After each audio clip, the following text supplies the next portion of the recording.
Guys, आज का topic है मिलियोथेरेपी और मिलियोथेरेपी मेंटल हेल्थ नर्सिंग का टॉपिक है। तो शुरू करते हैं।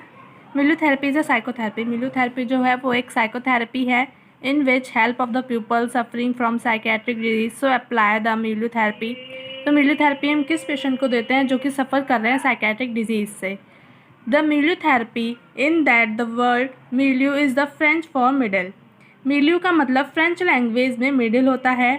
Stage. The English translation of word is surrounding or environment in psychiatric therapy involving the milieu or environment may be called milieu-therapy. तो ये क्या होता है? इंग्लिश में milieu का मतलब सराउंडिंग या एनवायरनमेंट होता है। ये इसको milieu environment therapy भी कह सकते हैं और milieu therapy भी कह सकते हैं। तो नेक्स्ट है the therapy milieu is an environment that is structured and maintained as an ideal dynamic setting in which to work with client. The next is the milieu therapy includes safe physical surrounding all the treatment team members and other client. तो इसका मतलब क्या है? Milieu therapy में एक setting तैयार की जाती है, स्ट्रक्चर सेटिंग तैयार की जाती है और वहाँ पर एक साइकेट्रिक यूनिट में पेशेंट को रख कर किया जाता है। तो वहाँ पर एक स्ट्रक्चर मेंटेन किया जाता है। आइडियल डायनामिक सेट करने के बाद उसमें वर्क किया जाता है। पेशेंट के साथ उसमें इंक्लूड होते हैं जितने भी साइकेट्रिक टीम मेंबर्स हैं, स्पेशली जो थेरेपिस्ट होते हैं वो इंक्लूड होते हैं ताकि पेशेंट को ठीक किया जा सके, उनको एक सेफ़ फिज़िकल सराउंडिंग प्रोवाइड कराई जा सके साइकेट्रिक पेशेंट को, ताकि जितने भी वहाँ पर पेशेंट हैं उनको एक अच्छा सेफ़ इन्वायरमेंट मिल सके, एक सेफ़ सराउंडिंग मिल सके ताकि वहाँ पर उनको ट्रीट किया जा सके। Miliotherapy is a form of psychotherapy that involves the use of therapeutic communities. Patients join a group of around 30 for between 9 and 18 months. During their stay, patients are encouraged to take responsibilities for themselves and the other within the unit based upon a hierarchy of collective consequence.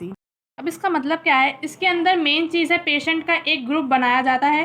30 का group patient को एक surrounding में रखा जाता है 9 से 18 महीने के लिए। 18 महीने तक पेशेंट को 30 के ग्रुप में रखा जाता है और वहाँ पर उनको रखने के बाद उनको एनकरेज किया जाता है कि वो अपनी रिस्पॉन्सिबिलिटीज़ को समझें और अदर्स की रिस्पॉन्सिबिलिटीज़ को समझें। हिरार्ची, अब हिरार्ची क्या है?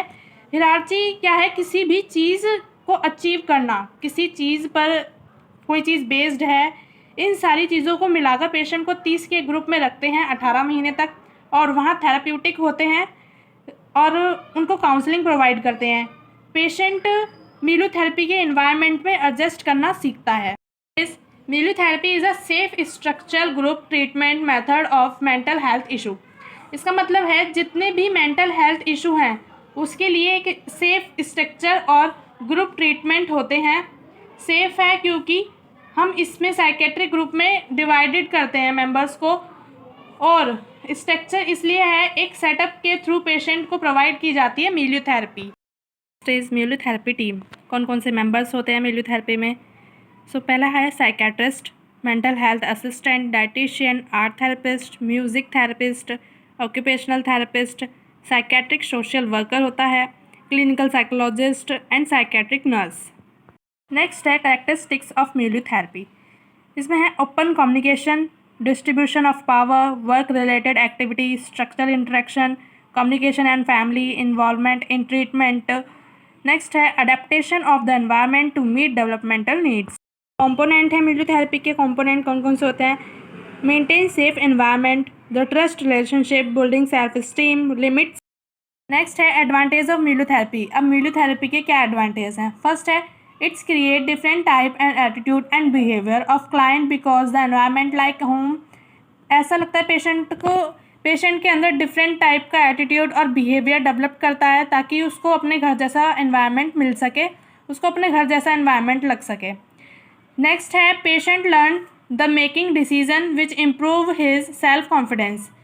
पेशेंट जब 30 के ग्रुप में रहता है वो तब इम्प्रूव करता है अपना सेल्फ कॉन्फिडेंस और लर्न करता है किस तरीके से वो अपना डिसीज़न को ले सकता है।